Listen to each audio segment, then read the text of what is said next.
A little girl helps a boy cross the street, never imagining he was her brother, the son of a CEO. If you enjoyed this story, subscribe to the channel and type Amen in the comments.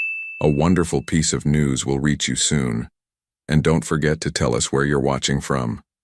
The autumn rain fell gently on the cracked sidewalks of Riverside District, where 7-year-old Clara Williams carefully made her way home from another day of asking for food scraps behind the local restaurants.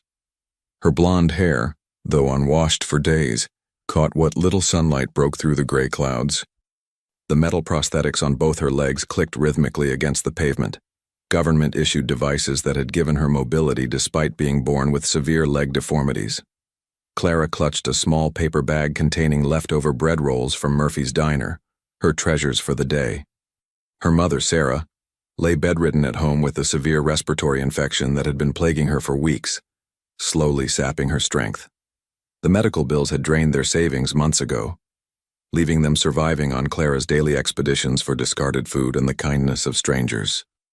Just a little further, Mama will be so happy, Clara whispered to herself, her bright blue eyes sparkling with determination despite their circumstances. She had learned to find joy in small victories. Today's bread rolls were certainly one of them. As she approached the busy intersection of 5th and Main Street, the rain began to fall harder. Cars rushed past, their headlights cutting through the gathering dusk. Clara was preparing to cross when she heard it, a small, heartbroken sob coming from somewhere nearby. She turned and saw him, a little boy, no more than 5 years old, standing alone under the flickering streetlight. He wore an expensive black suit that was now soaked through, his dark hair plastered to his forehead. Tears streamed down his face as he stared at the intimidating traffic before him. "Are you okay?" Clara called out, her voice gentle but concerned. She approached him slowly, her prosthetic steady on the wet pavement. The boy looked up at her with wide, frightened green eyes. I can't find my daddy," he hiccuped between sobs. "We were walking and I saw a puppy and I followed it, and now I don't know where he is." Clara's heart immediately went out to him. Despite her own struggles, she had never been able to ignore someone in need. "What's your name, sweetie?" "Tommy," he whispered, wiping his nose with the back of his small hand. "Tommy Crawford. My daddy is really tall and he was wearing a black coat. Have you seen him?" Clara shook her head softly. "No, but don't worry, we'll find him. Do you know where you were when you got separated?" Tommy pointed across the street with a trembling finger. "Over there by the big building with all the glass." Clara looked across the busy intersection. The Crawford Industries building towered above them, its glass facade reflecting the city lights. She had heard of that building, everyone in the city had. It was owned by one of the most powerful men in the state. "Okay, Tommy, I'm going to help you get across safely, all right?" Clara said, her voice filled with the same determination she used when caring for her mother. Tommy nodded, still sniffling. "But how? The cars are so fast, and I'm scared." Without hesitation, Clara knelt down despite the pain it caused her prosthetics to adjust to the wet concrete. "Climb on my back, sweetie. I'll carry you across." "But you have those things on your legs," Tommy said, pointing to her prosthetics with innocent curiosity rather than judgment. Clara smiled, the first genuine smile she had managed all day. "These help me walk, and they're stronger than you might think. Trust me, I've got you." Tommy carefully climbed onto Clara's back, wrapping his small arms around her neck.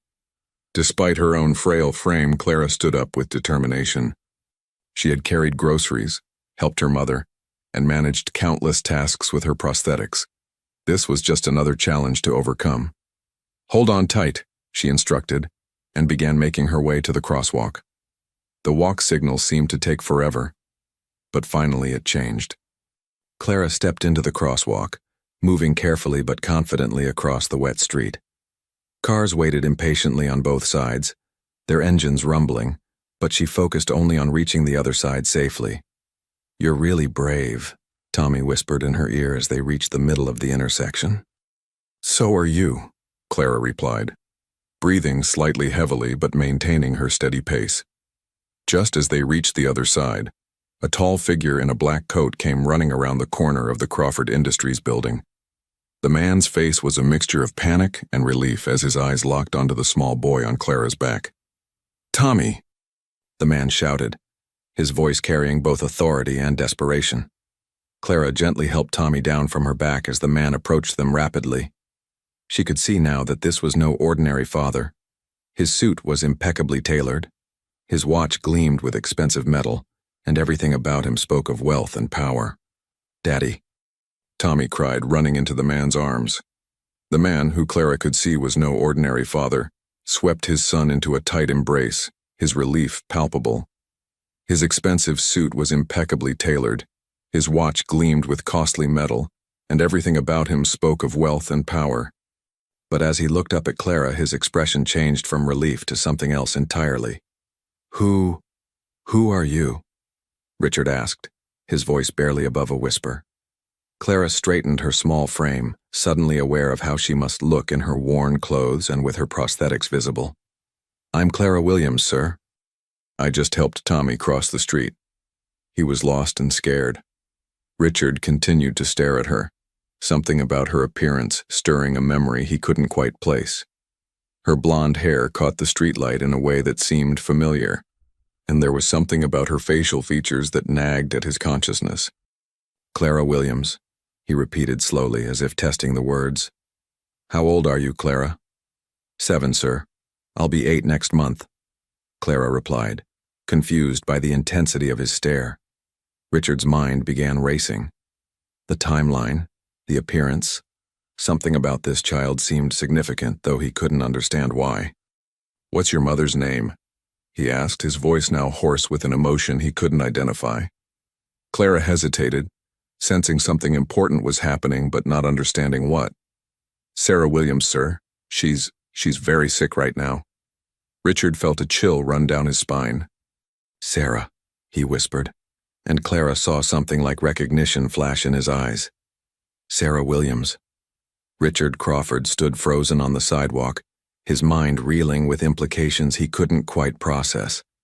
The little girl before him, this brave, kind child who had just risked herself to help his son, bore an unmistakable resemblance to his own family.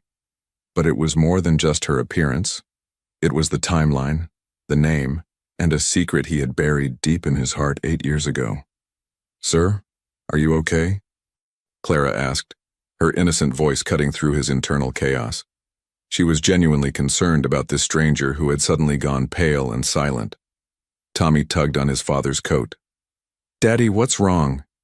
"Clara helped me. Isn't that good?" Richard forced himself to focus on the present moment. "Yes, son, yes, that's very good." He looked down at Clara, his business mind trying to make sense of emotions he thought he had locked away forever.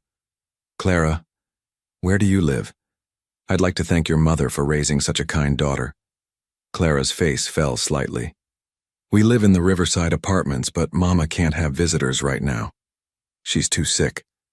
She paused, then added with touching honesty, "And our apartment isn't very nice for someone like you to visit." The innocence of her statement hit Richard like a physical blow. Here was a child, possibly his child, living in poverty while he resided in a mansion with more rooms than he could count. "What kind of sickness does your mother have?" Richard asked gently, kneeling down to Clara's eye level despite his expensive suit getting wet from the sidewalk. "The doctor at the free clinic said it's pneumonia, but we can't afford the medicine she needs, so she's been getting sicker." Clara's voice remained matter-of-fact, but Richard could see the worry in her young eyes. "That's why I go get food from the restaurants. I have to take care of her." Richard's heart clenched. If his suspicions were correct, this child had been struggling to survive while he lived in luxury, completely unaware of her existence. "Clara," he said carefully, "can you tell me about your father?" Clara shrugged, a gesture that seemed too mature for her 7 years. "Mama says he was a good man who had to go away before I was born. She doesn't like to talk about him much because it makes her sad." "Does your mother have any pictures of him?" Richard pressed, though he already suspected the answer. "No, sir. She said she lost everything when we had to move to the small apartment." Richard stood up slowly, his mind racing.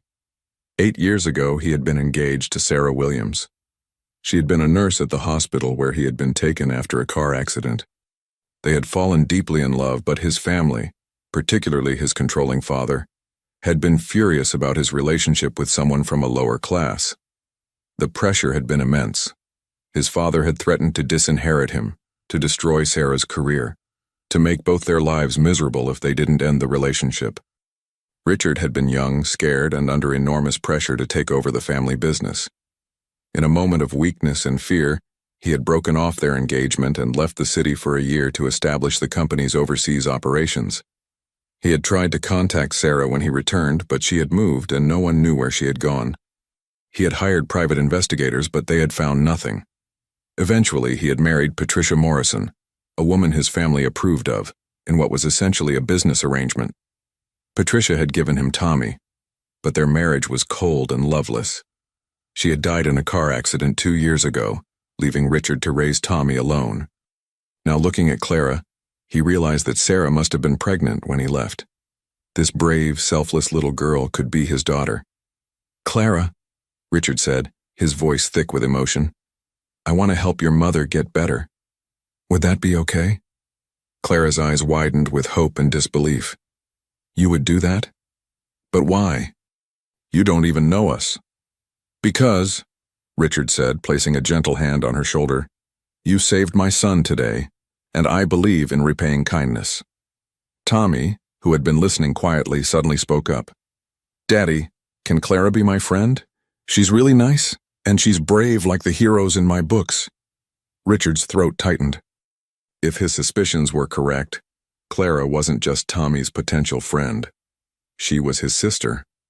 "I would like that very much, Tommy," Richard said.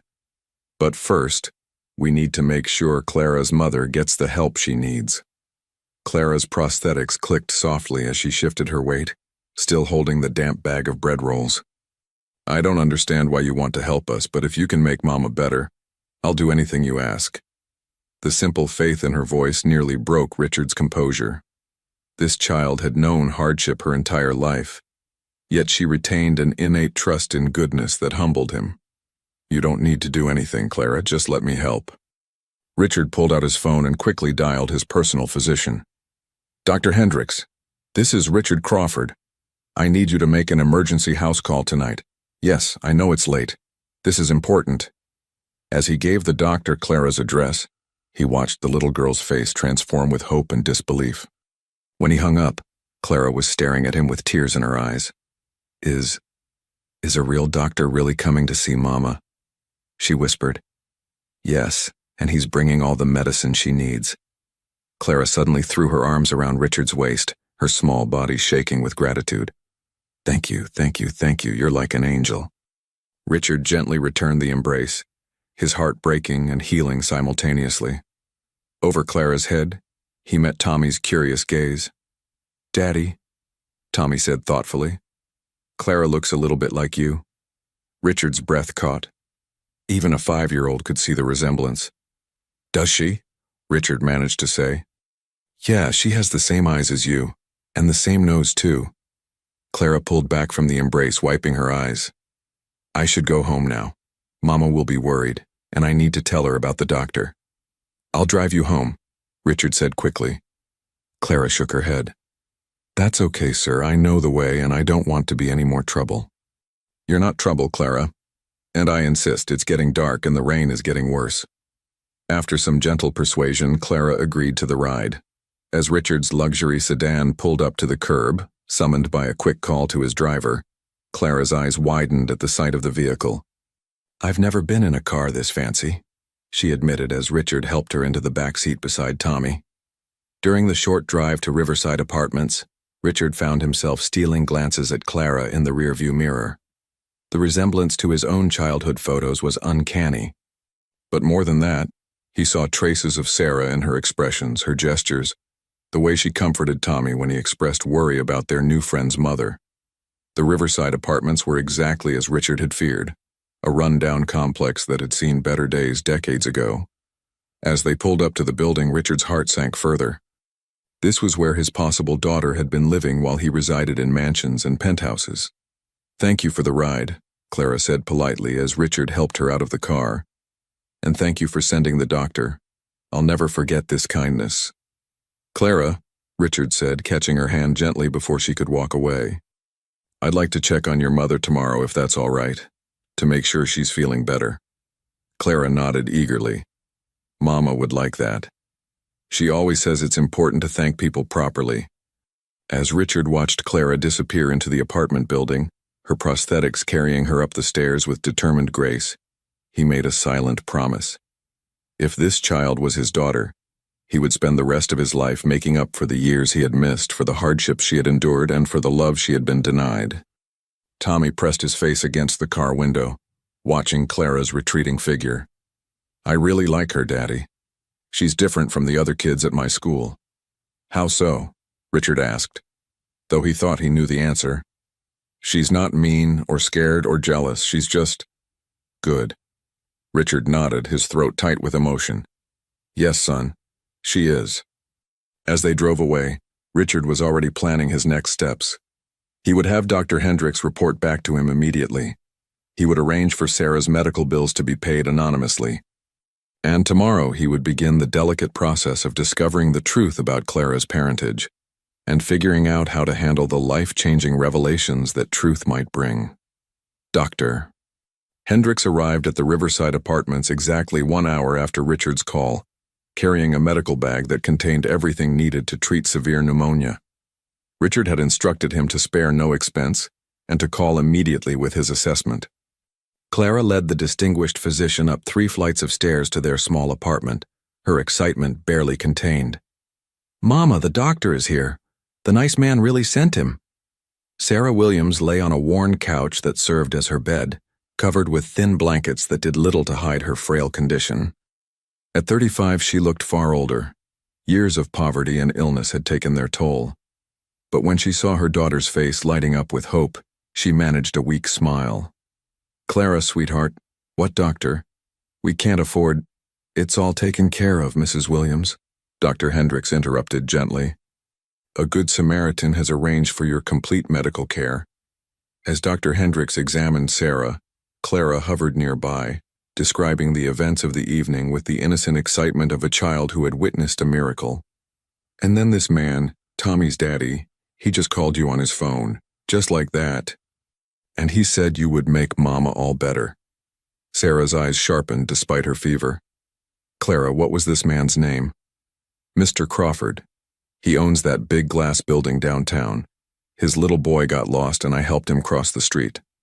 Dr. Hendricks noticed Sarah's sudden tension but continued his examination. Sarah's mind raced despite her illness. Richard Crawford. After 8 years, the name still had the power to stop her heart. "Mrs. Williams," Dr. Hendricks said, completing his assessment, "you have a severe respiratory infection with complications, but with proper treatment, you should make a steady recovery over the next several weeks. I'm going to start you on antibiotics immediately, and I'll be checking on you every few days until you're completely well. Doctor, I need to know, who is paying for this?" Sarah asked weakly. "I'm not at liberty to say, but I can assure you that all costs are covered.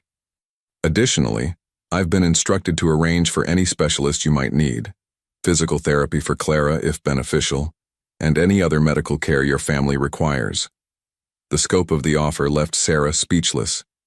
This level of comprehensive care would cost thousands of dollars, money they could never hope to have.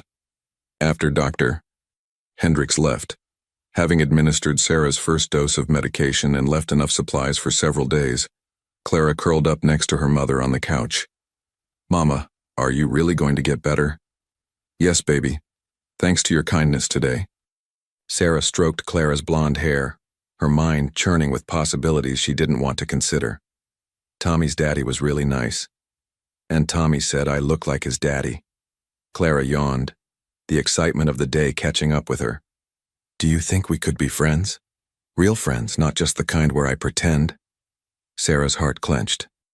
"What do you mean, pretend friends?" "Well, the kids at the free program don't really like me because of my legs, and because we don't have nice clothes. But Tommy didn't seem to care about any of that. He even asked me questions about my prosthetics like he was curious, not mean." Sarah pulled Clara closer, tears stinging her eyes.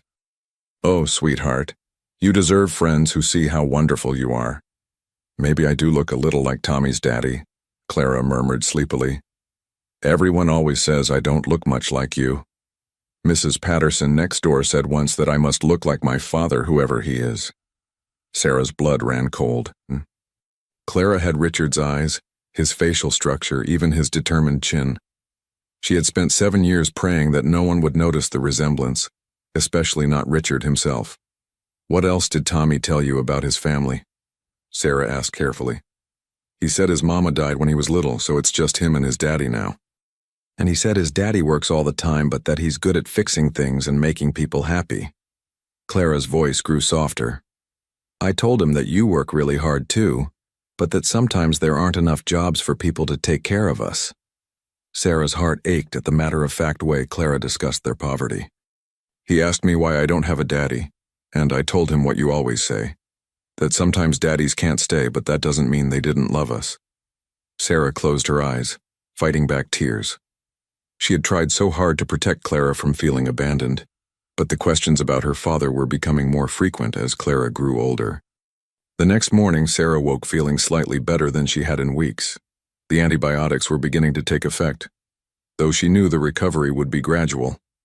Clara was sitting by the window, watching for something, her homework spread out on the small table. What are you looking for, baby?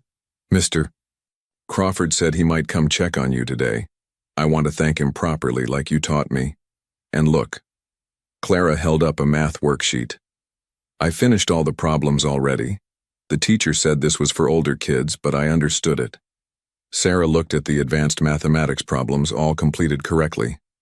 Clara's intelligence had always been remarkable, but they had never been able to provide her with the educational opportunities she deserved. You're so smart, sweetheart. Smarter than most adults I know. Tommy seemed really smart too. He used big words and knew about lots of things. Maybe that's why we got along so well. Clara continued chattering as she organized her school supplies. I've been thinking about what Tommy said about his daddy being good at fixing things. Do you think that's why he wanted to help us? Because we needed fixing? The innocent question pierced Sarah's heart. We don't need fixing, baby. We just needed help. But my legs. Your legs make you special, not broken. They show how strong and brave you are. Clara nodded thoughtfully. That's what Tommy said too. He said I was the bravest person he ever met because I carried him even though I have prosthetics. Before Sarah could respond, there was a gentle knock at the door. Clara jumped up excitedly, but Sarah's heart filled with dread. Something about yesterday's encounter had been troubling her all night, though she couldn't put her finger on what exactly. Clara, wait! But Clara had already opened the door, and there stood Richard Crawford looking every bit as commanding and handsome as he had 8 years ago. His eyes immediately found Sarah across the small apartment, and this time, in the full light of day, the recognition was instant and mutual. Sarah, he breathed, his carefully planned words dissolving. Hello, Richard, Sarah replied quietly, pulling a robe around herself, her heart pounding as memories flooded back. Clara looked between them with growing confusion. You two know each other. Neither adult could speak for a moment. The years seemed to collapse between them, and Sarah could see in Richard's eyes that he was beginning to piece together what she had feared he might discover. Finally, Richard stepped into the apartment, closing the door behind him. We knew each other a long time ago, Sarah said carefully, trying to keep her voice steady. Richard's eyes kept moving between Sarah and Clara, and Sarah could see him noting details. The shape of Clara's eyes, the way she tilted her head when thinking, subtle resemblances that were becoming more apparent to him with each passing moment. Mr. Crawford brought these for you, Mama, Clara announced, noticing the bouquet of flowers in Richard's hands for the first time. Aren't they beautiful? They're lovely, Sarah managed, accepting the flowers with trembling hands. Clara, Richard said gently, would you mind showing me around? I'd like to see where you and your mother live. It was a transparent excuse to buy time, but Clara eagerly gave him a tour of their tiny apartment. Richard's heart broke as he saw the makeshift bedroom where Clara slept, the kitchen with barely any food, the bathroom with cracked tiles and a shower that clearly didn't work properly. This is where I do my homework, Clara said proudly, showing him a small table near the window. And this is where I keep my books from the library. Richard noticed the stack of advanced reading books, far above a typical 7-year-old's level. These are pretty challenging books, Clara. Clara shrugged. I like to learn things. Mama says I'm smart, but sometimes I think maybe I'm just weird. The other kids don't like it when I know answers to things they don't. There's nothing weird about being intelligent, Richard assured her. In fact, it's a gift. Do you know what you want to be when you grow up? Clara's eyes lit up. I want to be a doctor, like the nice man who came to help Mama. Or maybe a scientist who invents things to help people like me walk better. Or maybe both. Richard's throat tightened. His daughter had the same ambitious spirit he had possessed at her age, but she was channeling it toward helping others rather than building business empires. Those are wonderful dreams, Clara, and I believe you can achieve anything you set your mind to. Really? Even with these?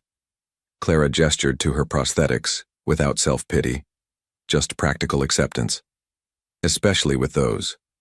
They show that you're already strong enough to overcome challenges that would stop most people. Clara beamed at his words. You know, you're the first grown-up besides Mama who talks to me like I'm smart instead of just feeling sorry for me. The comment hit Richard like a physical blow. His daughter had been surrounded by pity instead of encouragement, by limitations instead of possibilities. Clara, you are smart. You're also brave, kind, and special. Don't let anyone make you think otherwise. Is that why you helped us? Because you think I'm special? Richard knelt down to her level. I helped because you showed me something beautiful yesterday. That even when you have very little, you can still give everything to help someone else. Clara's cheeks flushed with pride. Mama taught me that. She says kindness doesn't cost money. When they returned to the main room, Sarah was sitting up straighter, the medication clearly helping her strength. She had been listening to their conversation, her emotions swinging between gratitude and terror. Clara, sweetie, Sarah said, would you mind going to check our mailbox? I think our electricity bill might have arrived. Clara nodded and headed for the door, but paused. Mr. Crawford, will you still be here when I get back? Yes, Richard promised. I'll be here. The moment Clara left, the apartment fell into tense silence. She's mine, isn't she? Richard said quietly. Sarah closed her eyes. Richard, please. Answer me, Sarah. Is Clara my daughter? Sarah looked at him with tears in her eyes. Yes. She's yours. Richard sank into the apartment's only chair, the confirmation hitting him like a physical blow despite his certainty. Why didn't you tell me? 8 years, Sarah. 8 years I've missed. Tell you. Sarah's voice rose despite her weakness. You left me, Richard. You said your family would never accept me, that our relationship was a mistake, that you had responsibilities to your father's company. How exactly was I supposed to tell you? I tried to find you when I came back. A year later, Richard. A whole year. By then I was struggling to survive as a single mother with a disabled child. I had no money, no support, and no reason to believe you actually wanted to be found. Richard ran his hands through his hair. My father. The pressure. I was young and stupid, and I was young and pregnant and alone, Sarah interrupted. Do you have any idea what it's been like? Watching our daughter struggle, not having enough food, not being able to afford proper medical care for her legs, seeing her pretend she doesn't notice how other children treat her? Tell me, Richard said quietly. Tell me everything I've missed. Sarah's voice broke as she began. She was born premature because I couldn't afford proper prenatal care. The leg deformities were detected late in the pregnancy. I had to work 3 jobs just to pay for the delivery. When she was 2, we were evicted from our apartment because I couldn't make rent while caring for her medical needs. Richard's face grew paler with each revelation. She didn't get her first prosthetics until she was 4, government assistance. Do you know what it's like to watch your child struggle to walk while other kids run and play? But Clara never complained. She just adapted, found ways to keep up, to be helpful despite everything. The way she talks about herself, Richard said hoarsely, like she's grateful for scraps of kindness, like she doesn't deserve more. That's what poverty does to children, Sarah replied bitterly. It teaches them to be thankful for anything and to never ask for what they actually need. Sarah, I'm so sorry. If I had known, would it have changed anything? Would you have stood up to your family then? Richard met her eyes. Yes, it would have changed everything. They sat in silence for a moment, the years of pain and missed opportunities hanging between them. She's extraordinary, Richard said finally. Brave, kind, intelligent beyond her years. She's had to grow up fast, Sarah replied. When you're poor and disabled, the world doesn't give you the luxury of being just a child. That changes now, Richard said firmly. Everything changes now. Richard, I won't let you disrupt her life just because you feel guilty. This isn't about guilt, Sarah. This is about my daughter, our daughter. She's been struggling while I had the means to help her, to give her everything she needed. That ends today. And what about when you get bored with playing father? What happens when your family pressures you again or when some business crisis demands your attention? Do we just go back to being poor and forgotten? Richard leaned forward. Sarah, I'm not the same man who left 8 years ago. I've built my own company, independent of my father's influence. I make my own decisions now. Your father is dead, Sarah said quietly. I read about it in the newspaper 2 years ago. Richard nodded. Yes. And his dying words were regret about the choices he forced me to make. He told me to find you, to make things right. Before Sarah could respond, they heard Clara's footsteps on the stairs. Richard and Sarah quickly composed themselves, but the atmosphere in the room remained charged with revelation and possibility. Clara burst through the door, holding an envelope. The electric bill came, and there's something else too. A letter from someone called Anonymous Friend. It says our rent has been paid for the next 6 months. Sarah and Richard exchanged glances. Richard had clearly been busy that morning. That's wonderful, baby, Sarah said, shooting Richard a look that promised a longer conversation later. Mr. Crawford, Clara said, settling beside her mother. Thank you again for helping Mama. She looks so much better already.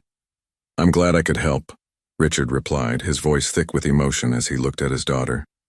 Tommy wanted to come too, but his nanny said he had lessons today. But he made me this. Clara pulled out a carefully folded piece of paper. It's a drawing of me helping him cross the street. Richard looked at the drawing. 2 stick figures holding hands in crosswalk, one slightly taller than the other. At the bottom, in 5-year-old handwriting, Tommy had written, Clara is brave and nice. I want her to be my sister. Richard's breath caught. Tommy had unknowingly drawn the truth. That's a beautiful picture, Sarah said softly, noticing Richard's reaction. Can I keep it, Clara? Richard asked. Of course. Tommy will be so happy that you liked it. As the afternoon progressed, Richard found himself captivated by every aspect of Clara's personality. Her curiosity about his work, her advanced vocabulary, her concern for others despite her own circumstances. Everything confirmed what he already knew in his heart. Mr. Crawford, can I ask you something? Clara said, settling on the floor near his chair. Of course. Tommy said his mama died, and that sometimes he gets sad about not having a mama. I told him that I get sad sometimes about not having a daddy. Do you think my daddy ever thinks about me? Richard's heart shattered. Yes, Clara. I'm sure he thinks about you every single day. How can you be so sure? Because any father would be incredibly proud to have a daughter like you. Clara smiled shyly. Tommy said maybe his daddy could be like a daddy to me too, since we're friends now. Do you think that's silly? Richard's throat closed completely. No, Clara. I don't think that's silly at all. When it came time to leave, Clara walked him to the door. Mr. Crawford, will we see you again? Richard knelt down to her level. Yes, Clara. You'll definitely see me again. In fact, I'd like to see you and your mother tomorrow if that's all right. Clara's face lit up. Really? That would be wonderful. Maybe Tommy can come too? I think Tommy would love that very much. As Richard left the apartment building, his mind was already racing with plans. He needed to approach this carefully. Clara had no idea he was her father, and the revelation would change her entire world. But he was determined to give her everything she had been denied, to build the relationship they should have had from the beginning. Sarah watched from the window as Richard's car drove away, her heart torn between hope and fear. After 8 years of struggling alone, the father of her child had returned. But could she trust him not to break their hearts again? That night, as Clara slept peacefully for the first time in weeks thanks to the warmth of proper heating and the security of knowing her mother was getting better, Sarah lay awake planning. She needed to protect her daughter, but she also needed to be fair. Clara deserved to know her father, and Richard deserved the chance to prove he had changed. The story was far from over. In fact, it was just beginning. Tomorrow would bring new challenges, new revelations, and the beginning of a journey that would either heal their broken family or destroy the fragile peace they had built. But tonight, for the first time in years, there was hope flickering in the darkness of their small apartment. 3 weeks had passed since Richard's revelation, and the Crawford mansion had never felt more empty despite Tommy's excited chatter about his new friend. Richard stood in his home office, staring out at the manicured gardens that stretched toward the city skyline, his mind consumed with plans he had been developing around the clock. The DNA test results lay on his desk. 99. 9% certainty that Clara was his biological daughter. But Richard hadn't needed scientific confirmation. Every moment he spent with Clara only reinforced what his heart had known from that first evening. "Daddy, when can Clara come visit us?" Tommy asked for the 10th time that morning, tugging on Richard's suit jacket. "I want to show her my room and my toys in the big swimming pool." Richard knelt down to his son's level, his heart heavy with the weight of secrets. "Soon, Tommy. Very soon. But why can't she come today? You said we could be best friends forever." "We need to make sure Clara's mother is completely well first," Richard explained, though the truth was far more complicated. He had spent sleepless nights consulting with lawyers, child psychologists, and family counselors, trying to figure out the best way to reveal the truth without traumatizing either child. Meanwhile, across the city, Clara was experiencing her own transformation. True to his word, Richard had arranged for everything: Sarah's medical care, their rent, groceries delivered daily, and even new clothes for Clara. But perhaps most importantly, he had enrolled Clara in Brighton Academy's scholarship program, the most prestigious private school in the state. Sarah's recovery had been slower than initially hoped. The respiratory infection had been more severe than first diagnosed, and while she was steadily improving, it would take several more weeks before she was fully healthy again. This gave Richard time to carefully plan his approach to revealing the truth to both children. "Mama, are you sure these clothes are really for me?" Clara asked, touching the soft fabric of her new school uniform with reverent fingers. "They're so beautiful." Sarah, now able to sit up for longer periods thanks to proper medical care, watched her daughter with mixed emotions. "Yes, baby. Mr. Crawford arranged everything. But why is he being so kind to us? I mean, I helped Tommy, but this seems like so much more than a thank you." Sarah's heart clenched. She and Richard had agreed to wait until she was fully recovered before having the conversation that would change Clara's life forever. But keeping the secret was becoming increasingly difficult as Clara's questions grew more perceptive. "Some people are just very generous, sweetheart," Sarah said carefully, "and Mr. Crawford can see how special you are." Clara beamed, then grew thoughtful. "Do you think Tommy will be at Brighton Academy too? It would be so wonderful to have a friend at school." "I don't know, baby. We'll have to see." What Clara didn't know was that Richard had indeed arranged for both children to be in the same class. He wanted to observe their interaction, to see the bond between his children develop naturally before revealing the truth about their relationship. During his daily visits to check on Sarah's progress, Richard found himself studying Clara intently, cataloging every detail of her personality and behavior. Each interaction only confirmed what he had suspected from the beginning. This remarkable child carried traits from both him and Sarah, blended into something uniquely wonderful. The next morning, Richard personally drove Tommy to school, his nerves on edge.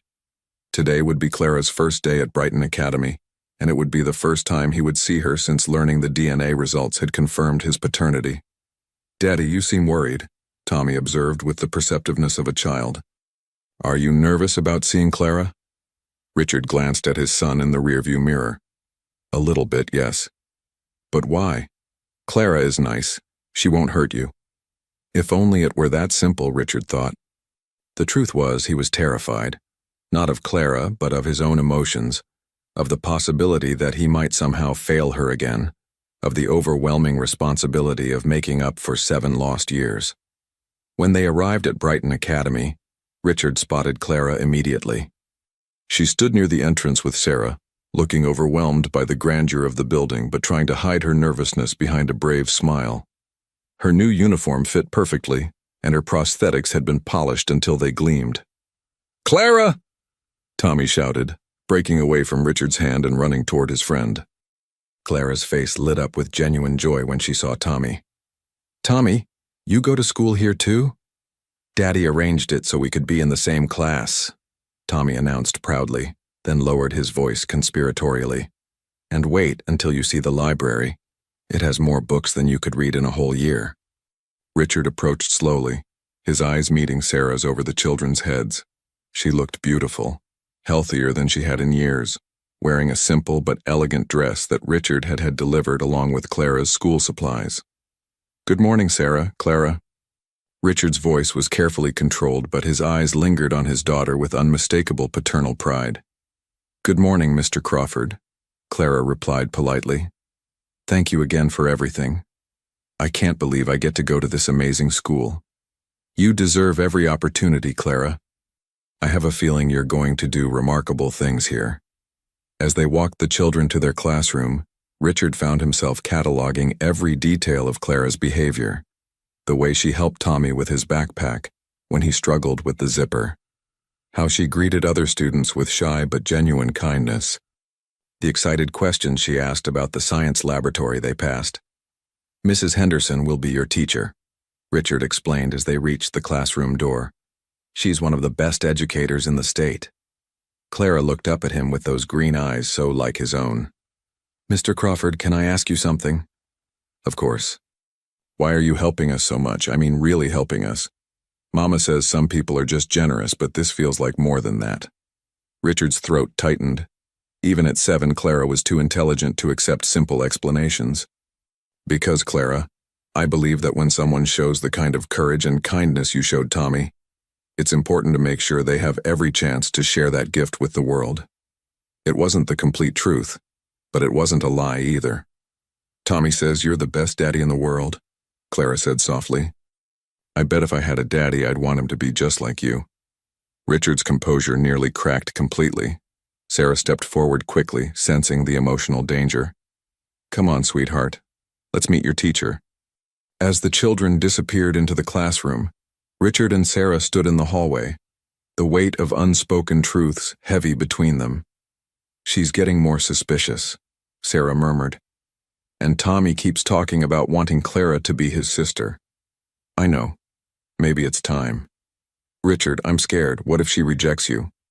What if she blames me for keeping the secret? What if this ruins the happiness she's just starting to feel?" Richard placed a gentle hand on Sarah's shoulder. "We'll tell her together. Tonight. I'll pick you both up after school, and we'll go somewhere private where we can talk." That afternoon, as Clara excitedly told Sarah about her first day at Brighton Academy, the advanced mathematics class she'd been placed in, the science experiments she'd observed, the librarian who had recommended several challenging books, Richard was making final preparations for the most important conversation of his life. He had chosen Riverside Park, the same place where he had proposed to Sarah 8 years ago. It was quiet, peaceful, and held memories of happier times. Perhaps it would provide the right atmosphere for healing old wounds and building new bonds. When Richard arrived to pick them up, Clara bounded out of the apartment building with more energy than he had ever seen from her. School had clearly invigorated her brilliant mind in ways that poverty had never allowed. "Mr. Crawford, guess what? Mrs. Henderson says I can skip ahead in mathematics if I want to. And the science teacher, Mr. Williams, said I asked the best questions he'd heard from any student this year." "That's wonderful, Clara. I'm so proud of you." "And Tommy and I are already best friends with 3 other kids. They didn't care about my prosthetics at all. They just wanted to know if I could still play games, and when I showed them I could, they thought it was the coolest thing ever." As they drove toward the park, Richard caught Sarah's eye in the rearview mirror. She nodded slightly. They had spent hours discussing this moment, planning how to approach such a delicate conversation. Clara was finally experiencing the childhood she deserved, surrounded by acceptance and opportunity. The conversation they were about to have could either complete her happiness or shatter this newfound joy. Over the past 3 weeks, Richard had been building a careful foundation for this moment. He had hired Dr. Patricia Reeves, one of the country's leading child psychologists, to advise him on the best approach. He had arranged for Clara to spend increasing amounts of time with both him and Tommy, allowing natural bonds to form. And he had gradually introduced the idea of family in their conversations, watching Clara's reactions carefully. The park was nearly empty as they walked toward the old oak tree where Richard had once asked Sarah to marry him 8 years ago. Clara skipped ahead, pointing out flowers and birds to Tommy, her laughter echoing across the open space. The sight of his children playing together filled Richard with both joy and profound sadness, for all the years they had been apart.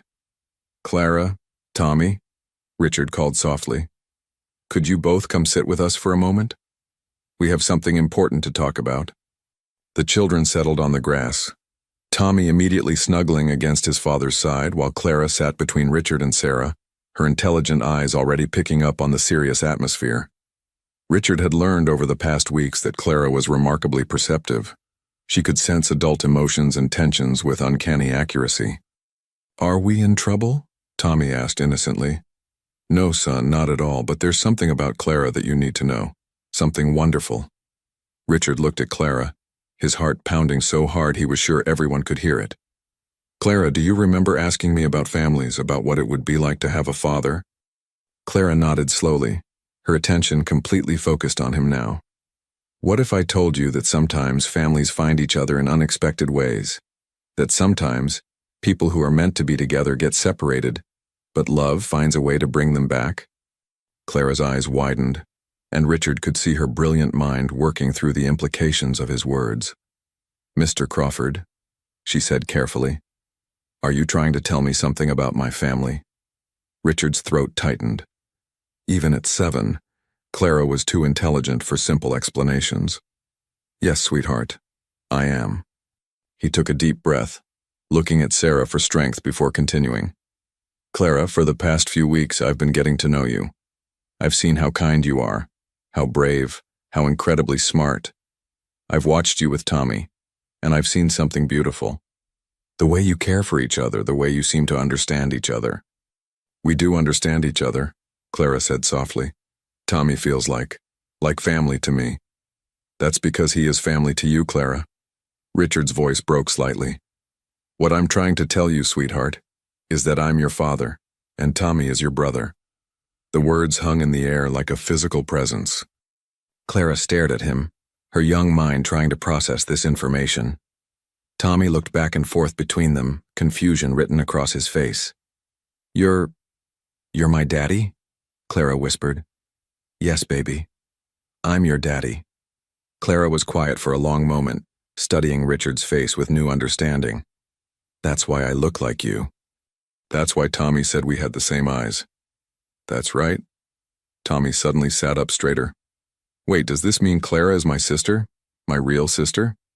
"Yes, Tommy. Clara is your sister." Tommy let out a whoop of joy that startled nearby birds into flight. "I knew it. I knew we were supposed to be family. This is the best day ever." But Clara remained still, her emotions more complex than her 5-year-old brother's. "Why did you go away, Daddy? Didn't you want me?" The question Richard had been dreading cut through him like a knife. "Oh, Clara, I wanted you more than anything in the world. But I was young and scared, and I made a terrible mistake. I let other people convince me to leave your mother, and I didn't know you existed until 3 days ago. But when you saw me, you knew. The moment I looked at you, I knew you were my daughter, and I've been trying to figure out how to tell you ever since." Clara looked at Sarah. "Mama, is this really true?" Sarah took her daughter's hands. "Yes, baby. Richard is your father. I should have told you sooner, but I was scared too." Clara was quiet for several minutes, processing this life-changing information. Finally, she looked up at Richard with tears in her eyes. "Does this mean I don't have to pretend anymore that I don't care about not having a daddy?" Richard's composure broke completely. He pulled Clara into his arms, holding her against his chest as tears streamed down his face. "You never have to pretend about anything ever again, sweetheart. I'm here now, and I'm never leaving you again." "Do you promise?" Clara whispered against his shoulder. "I promise with all my heart." Tommy, not to be left out, threw his arms around both of them. "This is the best family ever. Clara, now you can live in our big house and we can play together every day, and you can meet my puppy and—" "Whoa, slow down there, buddy," Richard laughed through his tears. "We need to take this one step at a time." As the sun began to set over Riverside Park, the newly reunited family sat together under the old oak tree, making plans for a future that finally held the promise of healing and wholeness. Clara, the brave little girl who had spent 7 years believing she wasn't worthy of a father's love, was about to discover that she had always been worthy. She had just been waiting for the right moment for love to find its way home. The weeks that followed the revelation were a whirlwind of adjustment, legal proceedings, and emotional healing. Richard had immediately consulted with family lawyers to establish paternity officially and to begin the process of gaining joint custody. But more importantly, he had hired Dr. Patricia Reeves, one of the country's leading child psychologists, to help the family navigate this unprecedented situation. "The children are adapting remarkably well," Dr. Reeves told Richard and Sarah during one of their weekly sessions. "Clara's resilience is extraordinary, and Tommy's acceptance of his sister has been instantaneous and complete. However, Clara still shows signs of what I call worthiness anxiety, a fear that this new happiness might be taken away." Richard nodded grimly. He had noticed it too, the way Clara sometimes asked if she was being too much trouble, how she carefully cleaned up after herself and apologized for the smallest mistakes. 7 years of poverty had taught her to make herself small, unnoticeable, grateful for scraps. "What can we do to help her feel secure?" Sarah asked. "Consistency, patience, and unconditional love. She needs to see, day after day, that your love for her isn't conditional on her behavior or achievements." That afternoon, Richard was putting this advice into practice. He had picked up both children from Brighton Academy. Clara now had her own room at the Crawford Mansion 3 days a week, while spending the other days with Sarah, who had moved to a beautiful apartment that Richard had purchased for her. "Daddy, look what Clara made in art class," Tommy announced, bursting through the front door of the mansion with his sister close behind. Clara held up a painting tentatively. It showed a family of 4 stick figures standing in front of a house, with the words, "My Real Family," written in careful 7-year-old handwriting across the top. "It's beautiful, sweetheart," Richard said, accepting the painting with the same reverence he might show a priceless masterpiece. "Should we hang it in my office?" Clara's eyes widened. "Really? You want to put it where important people will see it?" "Clara, you are the most important person in my world. Of course I want everyone to see your beautiful art." As they walked through the mansion toward Richard's home office, Clara still seemed awed by the grandeur around her. The marble floors, the crystal chandeliers, the original artwork that cost more than most people made in a year. It was all still overwhelming for a child who had spent her life in a cramped apartment. "Daddy?" Clara said quietly, as Richard hung her painting in a place of honor behind his desk. "Yes, baby?" "Sometimes I'm scared I'm going to wake up and this will all be a dream." Richard knelt down to her level, taking her small hands in his. "Clara, I want you to listen to me very carefully. This is not a dream. You are my daughter. I love you more than words can express, and nothing, absolutely nothing, will ever change that. But what if I disappoint you? What if I'm not smart enough or good enough?" "Stop right there," Richard interrupted gently but firmly. "Clara, you could never disappoint me. You are brilliant, kind, brave, and perfect exactly as you are. Your worth isn't based on what you do. It's based on who you are. And who you are is my beloved daughter." Clara threw her arms around his neck, and Richard felt her small body relax against him as his words sank in. "Now," Richard said, standing up with Clara still in his arms, "how would you like to help me with something very special?" "What kind of special?" "Well, I've been thinking that this family needs some new traditions, and I thought maybe you and Tommy could help me plan them. Over the next hour, The three of them sat in Richard's office planning family traditions that would help bind their unusual family together. Weekly family dinners, annual camping trips, bedtime stories for both children, and, at Clara's suggestion, a monthly family service project to help other families in need. "I want to help kids like me," Clara explained seriously. "Kids who don't have enough food or who need prosthetics but can't afford them." Richard's heart swelled with pride. Even at 7, having just escaped poverty herself, Clara's first instinct was to help others facing similar struggles. "That's a beautiful idea, sweetheart. We'll start the Clara Crawford Foundation next month." "You'd name it after me?" Clara breathed. "Of course, it was your idea, and you understand better than anyone what these children need." Meanwhile, Sarah was experiencing her own adjustments. For the first time in 8 years, she wasn't struggling to survive. Richard had insisted on providing her with a generous allowance, not as charity, he assured her, but as recognition of the incredible job she had done raising their daughter under impossible circumstances. "I keep waiting for the other shoe to drop," Sarah confided to her sister during a phone call.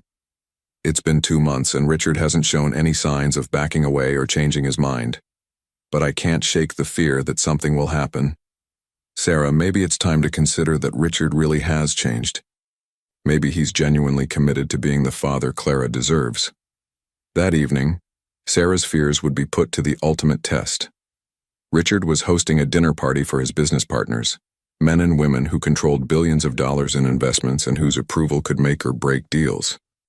Clara and Tommy were supposed to be having dinner upstairs with the nanny, but Clara had come downstairs looking for a book she had left in Richard's office.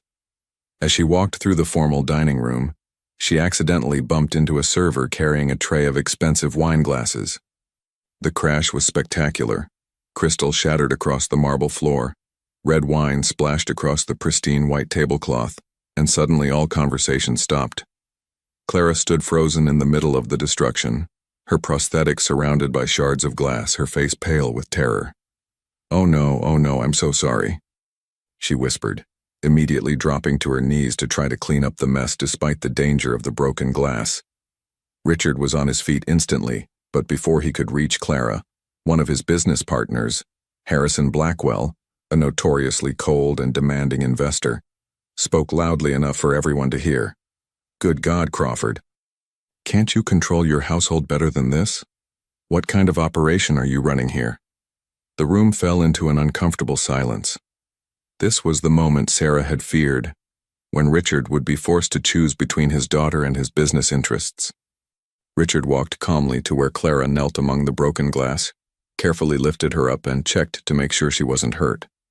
Then he turned to face his business partners. "Gentlemen and ladies, I'd like you to meet my daughter, Clara. She's 7 years old, brilliant beyond her years, and the bravest person I know. She recently started living here part-time after I discovered that I had missed the first 7 years of her life." He kept his arm protectively around Clara as he continued. "Now, Mr. Blackwell, you asked what kind of operation I run here. I run the kind of operation where family comes first, always. The kind where a child's worth isn't measured by how few mistakes she makes, but by the size of her heart and the courage she shows every day." Blackwell shifted uncomfortably, clearly not expecting this response. "Clara," Richard said, his voice warm and loving, "accidents happen to everyone. You have nothing to apologize for.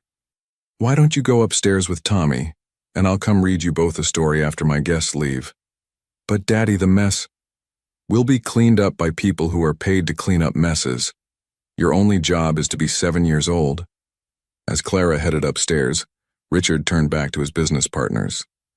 "Now, if anyone has a problem with the way I prioritize my family, I suggest you find other investment opportunities. But if you're interested in working with someone who believes that success means nothing without the people you love, then let's continue our dinner." The evening proceeded smoothly after that, with several guests privately commenting to Richard about how impressed they were with his dedication to his daughter. But the real victory came later, when Clara ran into his arms as he came upstairs. "Daddy, you didn't send me away. You told all those important people that I was your daughter."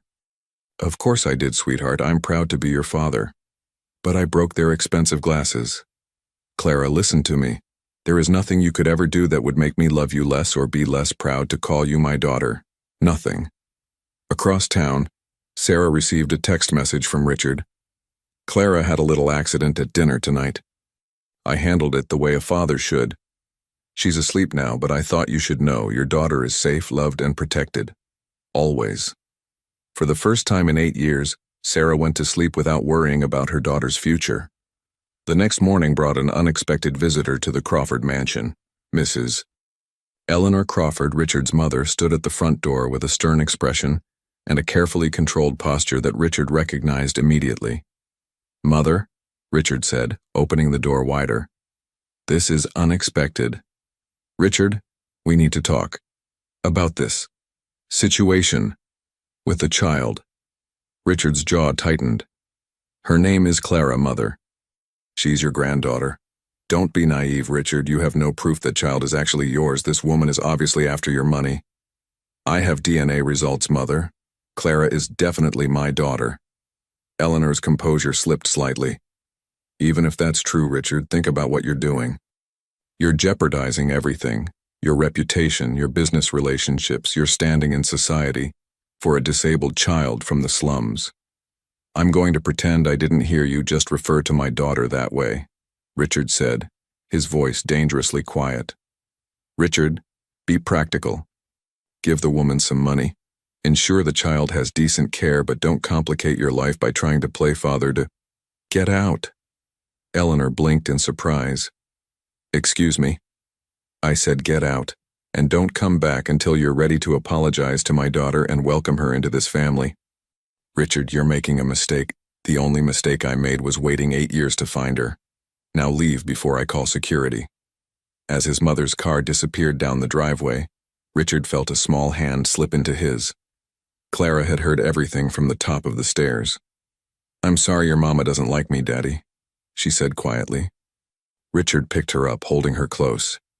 "Clara, the problem isn't with you.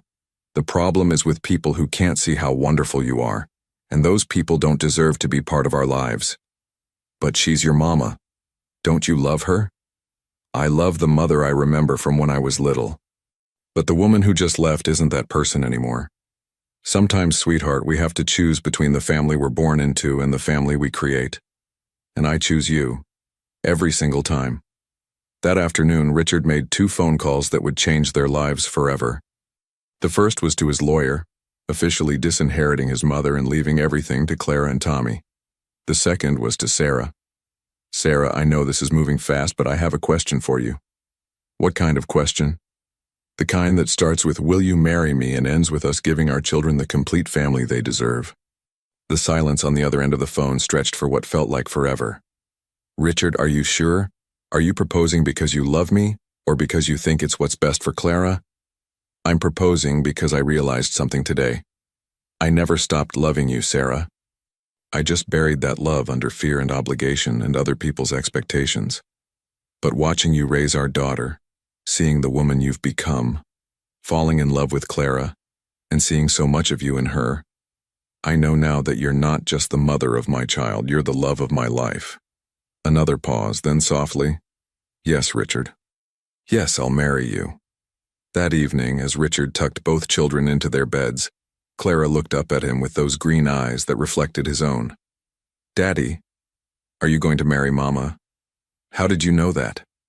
"I heard you on the phone, and I saw Mama crying happy tears when she picked me up today. How do you feel about that?" Clara's smile was brighter than any sunrise. "I feel like our family is finally complete." 5 months later, Riverside Park was transformed into a fairy tale wedding venue. White roses and twinkling lights adorned every tree, and a small gathering of family and friends sat in elegant chairs, facing an altar decorated with flowers that Clara had helped choose. This wasn't just any wedding. It was a celebration that had captured the heart of the entire city. The story of the billionaire who found his daughter and fell in love with his family all over again had been covered by every major news outlet, inspiring thousands of people and generating an unprecedented outpouring of support for the Clara Crawford Foundation. Sarah had made a full recovery over the past months, her health completely restored through proper medical care and the elimination of stress from their lives. The gradual revelation and family integration had given everyone time to adjust. and the bonds between all four family members had grown strong and natural.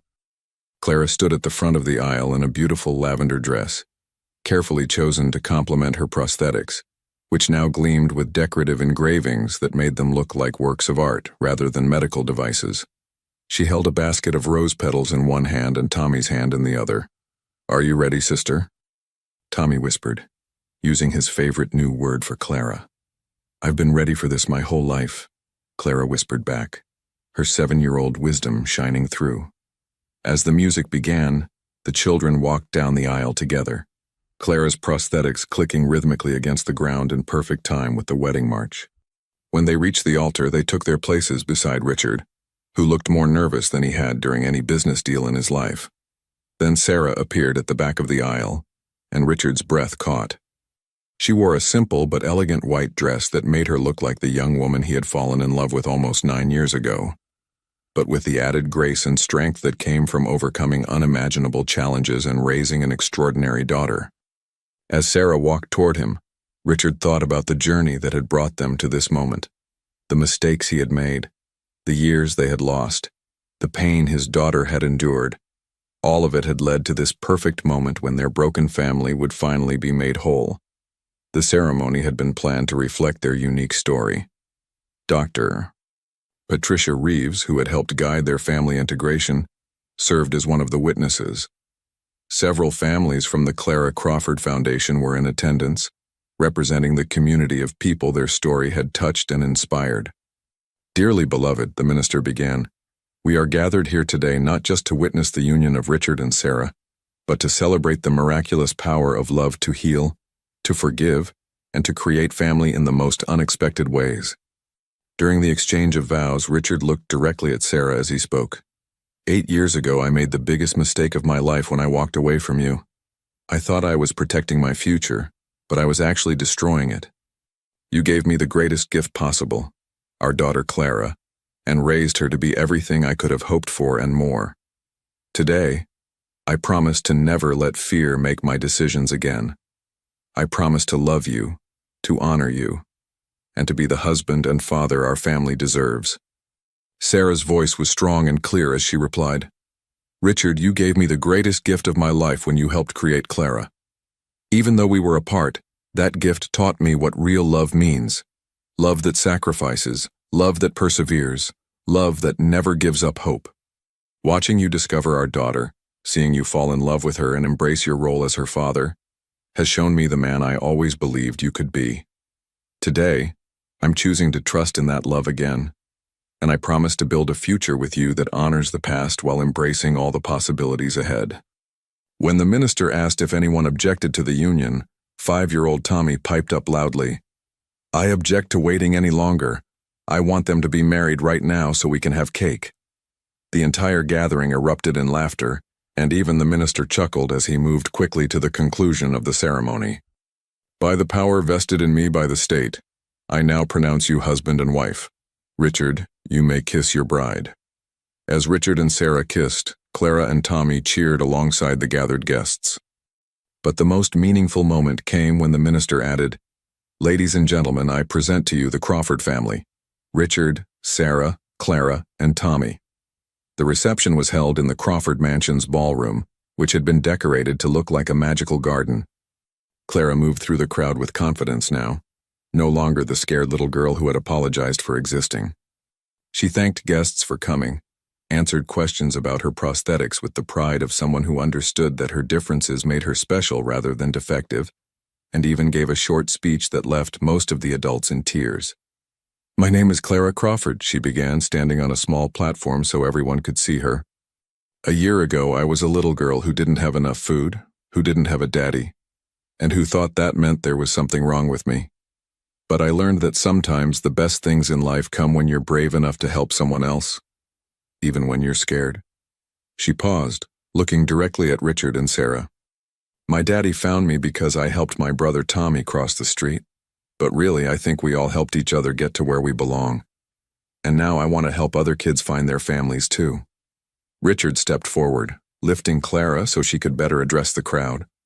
"Ladies and gentlemen, my daughter has already raised over $2 million for the Clara Crawford Foundation, through her speaking engagements and the donations inspired by our story.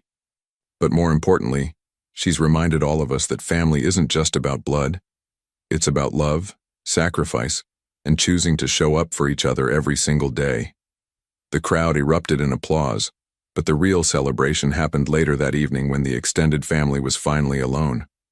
Clara and Tommy were in their pajamas, sitting on the floor of the mansion's family room surrounded by wedding presents and leftover cake.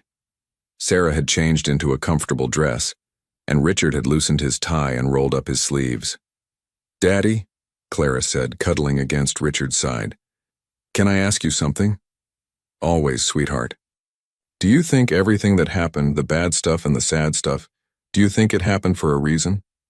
Richard considered the question carefully. "What do you think?" "I think maybe it did. Because if you hadn't gone away, and if Mama and I hadn't been poor, and if Tommy hadn't gotten lost that day, then maybe we never would have found each other. Maybe I needed to learn how to be brave and kind first, so I could help other people later." Sarah wiped tears from her eyes. "That's very wise, baby." And Clara continued, "I think maybe Tommy needed to learn what it feels like to be lost and scared, so he could understand how to be a good brother to kids who feel that way." Tommy nodded solemnly. "I'm going to help Clara with her foundation. We're going to find families for all the lost kids." Richard pulled both children closer. "You know what I think? I think this family is going to change the world." "Really?" Clara asked. "Really. You've already changed mine." As the evening wound down and the children were tucked into their beds, Clara in her permanent room in the mansion, Tommy in his familiar space down the hall, Richard and Sarah stood on the balcony overlooking the city where their love story had begun, and, against all odds, found its happy ending. "Do you ever think about what would have happened if Clara hadn't been brave enough to help Tommy that day?" Sarah asked. "Every day," Richard replied, wrapping his arms around his wife. "But I've decided to stop focusing on the what-ifs and start focusing on the what is. What is that we have two incredible children, a love that survived 8 years of separation, and a future full of possibilities. What is," Sarah agreed, "is that sometimes miracles come disguised as ordinary moments of kindness. And sometimes," Richard added, "the smallest act of love can change everything." In the distance, the lights of the city twinkled like stars, and somewhere in those lights were other families who needed help, other children who needed to know they mattered, other stories waiting to be rewritten by love. The Clara Crawford Foundation would go on to help thousands of children, reuniting families, providing medical care for disabled children, and creating educational opportunities for brilliant minds trapped in poverty. Clara would grow up to become a pediatric doctor and child advocate, using her own story to inspire others. Tommy would become her closest ally and business partner, their bond forged in that moment when a little girl carried a lost boy to safety. But that night, as the Crawford family slept peacefully in their mansion, surrounded by love and security and the promise of tomorrow, the most important work was already done. A family had been healed, love had conquered fear, and a little girl with prosthetic legs and a heart full of courage had proven that sometimes the most broken things can become the most beautiful when they're mended with love. The morning would bring new challenges, new opportunities to serve others, and new adventures for the Crawford family. But it would also bring the certainty that they would face everything together, bound not just by blood, but by the choice to love unconditionally, to forgive completely, and to believe that every person, no matter how small, how different, or how broken, has infinite worth and unlimited potential. And in the end, that belief would change far more than just one family's destiny. It would ripple out into the world, touching countless lives and proving that sometimes the most extraordinary stories begin with the simplest act of one person choosing to help another. Clara's story was no longer about a disabled girl from the slums who helped a lost boy cross the street. It was about a remarkable young woman who proved that love knows no boundaries, that families can be found in the most unexpected places, and that every ending has the potential to become a beautiful new beginning.